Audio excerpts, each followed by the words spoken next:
వికసిత్ భారత్, వికసిత్ ఆంధ్ర ఈ భాగంలో next 10 years మీలాంటి వెల్ ఎడ్యుకేటెడ్ లెజిస్లేటివ్ మెంబర్స్ యొక్క ఆలోచన ఏంటి? మన state especially Viksit Bharat part of that మనం ఎక్కడికి ఉండొచ్చు అని మీ ప్రొజెక్షన్ ఏంటి? అంటే ఇప్పుడు తప్పనిసరిగా వికసిత్ భారత్ అనేది 2047 ఇది డెడ్ లైన్. అట్లానే మన ఆంధ్రప్రదేశ్ రాష్ట్రం మన ఫెడరల్ కాన్సెప్ట్ మన కంట్రీ. అవును, ఎగ్జాక్ట్. రాష్ట్రాలు అభివృద్ధి చెందితే కేంద్రం అభివృద్ధి చెందుతుంది. అవును, రాష్ట్రాలు కూడా అందులో part of it Viksit Andhra Pradesh. అందుకే చాలా నిర్ణయాలు తీసుకోండి. ఇందులో ప్రధానమైనటువంటిది ఫర్టిలిటీ రేషియో కూడా మన ఆంధ్రప్రదేశ్ రాష్ట్రానికి తగ్గింది. రేపు అది మళ్ళీ డెమోగ్రఫికల్ ఇన్బ్యాలెన్సెస్ వచ్చే కూడా దానివల్ల కూడా మళ్ళీ చాలా కంట్రీస్ లో కూడా ప్రాబ్లం ఉంది. అది ఇప్పుడు దానివల్ల నష్టపోతున్నాయి ఆ కంట్రీస్. అవును, ఎగ్జాక్ట్లీ. జపాన్ ఇది one of the best example. అవును. అందుకే ఈరోజు ఆంధ్రప్రదేశ్ రాష్ట్రంలో చంద్రబాబు నాయుడు గారు ముందే గ్రహించి ఒకప్పుడు ఒకరు లేక ఇద్దరు అన్న నినాదం తీసేసి ఇప్పుడు కనీసం 2, 3, 4 అనేటటువంటి దాన్ని ఎంత ఎక్కువ మంది కంటే అంతమంది పరిస్థితిని తీసుకొచ్చాం. అందుకని చట్టాన్ని కూడా స్థానిక సంస్థల్లో 2 మించితే పోటీ చేయడానికి వీలు, కానీ ఆ చట్టాన్ని కూడా రద్దు చేశాం. అంటే ముందుగా ఉండాల్సింది డెమోగ్రఫికల్ బ్యాలెన్స్. రైట్. సో ఒక విజన్ ఉన్నటువంటి నాయకుడు కాబట్టి చంద్రబాబు నాయుడు గారు వికసిత్ ఆంధ్రప్రదేశ్ లక్ష్యాన్ని మనం చేరుకోవాలంటే డెమోగ్రఫికల్ ఇన్బ్యాలెన్స్ కూడా ముందు మనం సెట్ చేసుకోవాలి. అందుకనే ముందు అక్కడ అడుగేసాం. ఈరోజు ప్రచారం ప్రారంభించాం. ఎక్కువ మంది పిల్లల్ని కనమంటున్నాం. అందుకనే ప్రభుత్వ పథకాలు దానికి చంద్రబాబు నాయుడు గారు ఎంతమంది బిడ్డలు చదువుకుంటే అంతమంది బిడ్డలు కూడా తల్లికి వందనం ఇచ్చాం. అవును. జగన్మోహన్ రెడ్డి 42 లక్షల మందికి ఇచ్చాడు. నేను తాను బిడ్డలకి ఏమన్నా తల్లికి ఇస్తానని పేరు మార్చాడు. అవును, అవును. ఈరోజు ఎంతమంది ఉంటే అంతమందికి ఇస్తామని చెప్పాం. ఈరోజు 80 లక్షల మంది పిల్లలకి ఇచ్చాం. ఆల్రెడీ ఇవ్వడం కూడా జరిగింది తల్లికి వందనం. అవును, అవును. అంటే ఈరోజు డెమోగ్రఫికల్ ఇన్బ్యాలెన్స్ ఉన్నదాన్ని మళ్ళీ ఫర్టిలిటీ రేషియోని పెంచుకోవడం ద్వారా మనం స్టార్ట్ చేయాలి. ప్రారంభించాం. అలానే ఇందులో వికసిత్ ఆంధ్రప్రదేశ్లో భాగం ఫస్ట్ది అమరావతి, మన రాజధాని నిర్మించుకోవడం.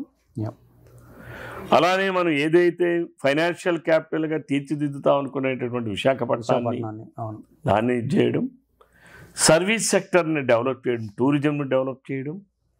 టూరిజం ఎంత ఎక్కువగా డెవలప్ చేస్తే అంత సర్వీస్ సెక్టర్ డెవలప్ అవుతుంది.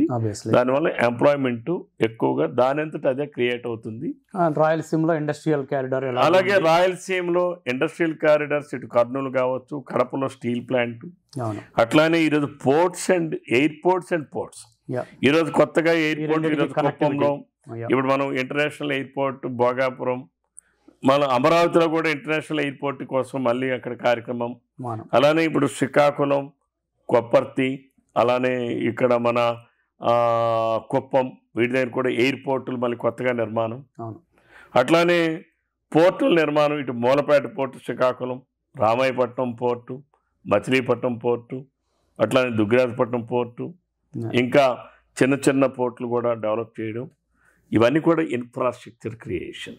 పోర్టు నిర్మించామన్నా, ఎయిర్పోర్ట్ నిర్మించామన్నా, రోడ్లను నిర్మించామన్నా, ఇవన్నీ కూడా ఇన్ఫ్రాస్ట్రక్చర్ క్రియేషన్ చేయడం ద్వారానే మనం అనుకున్నటువంటి వికసిత్ ఆంధ్రప్రదేశ్ లక్ష్యాలను చేరుకోగలం.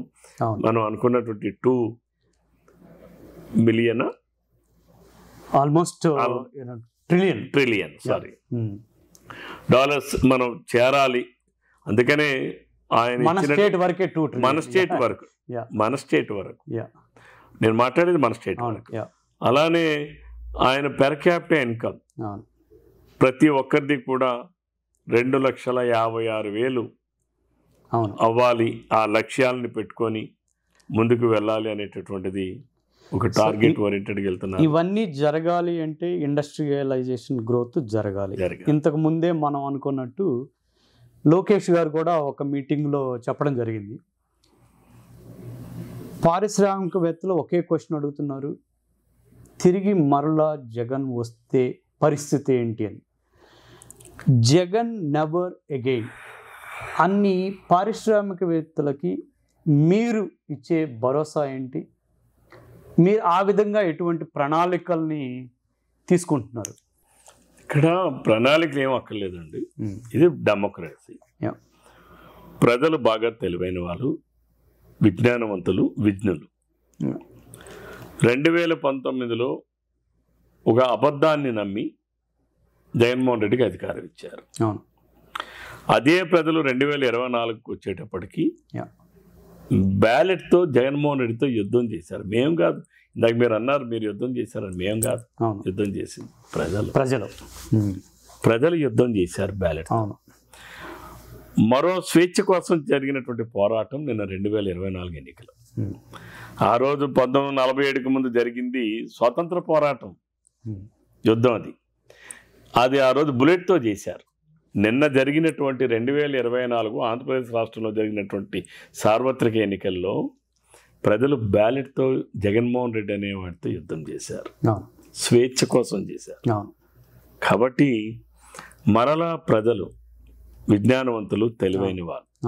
మరికొంతమంది అమాయకులైనటువంటి ప్రజలు ఏదో జగన్మోహన్ రెడ్డి అప్పు చేశాడో జబ్బు చేశాడో నాకు అనవసరం, నాకేదో 4 పథకాలు ఇచ్చాడు కదా అని ఆలోచన చేసే ప్రజలు కూడా ఉంటారు. ఆ పర్సంటేజ్తో కాస్త 40% వరకు వచ్చాడు. But Jaganmohan Reddy he will be going to be lose again 15 to 20%. And moreover మిగిలిన 20% ఎప్పుడు ఒక రూలింగ్ పార్టీ, ఒక అపోజిషన్ ఎప్పుడు ఉంటుంటాయి.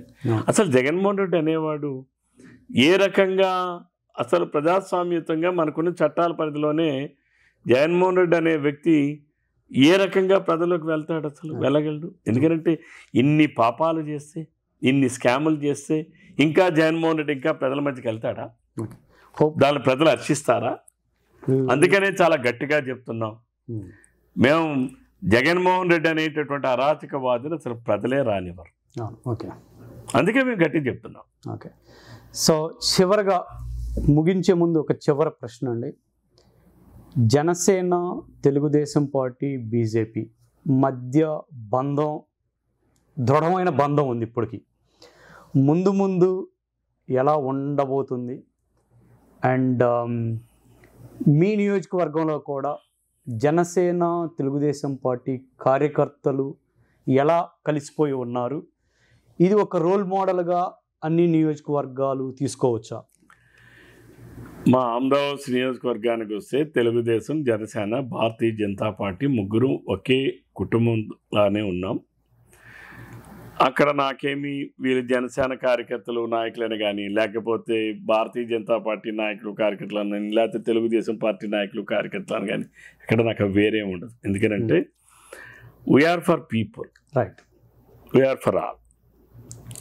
ప్రజల కోసమే మనం అందరి కోసం పనిచేయాలి అని మనం ఉన్నాం. అందులో వైసీపీ వాళ్ళు కూడా ఉన్నారు, ప్రజలు ఉంటారు. అవును, ఆబ్వియస్లీ ఉంటారు, ప్రజలు అన్నాను నేను. అందుకే ఉన్నప్పుడు మరి మనకి అందరం కలిసి ప్రజల దగ్గరికి వెళ్ళాము కాబట్టి అందరం కలిసి ఉండాలి, కలిసి నడిపించాలనే ఆలోచన ఏ లీడర్కైనా లేకపోతే అది దురదృష్టం.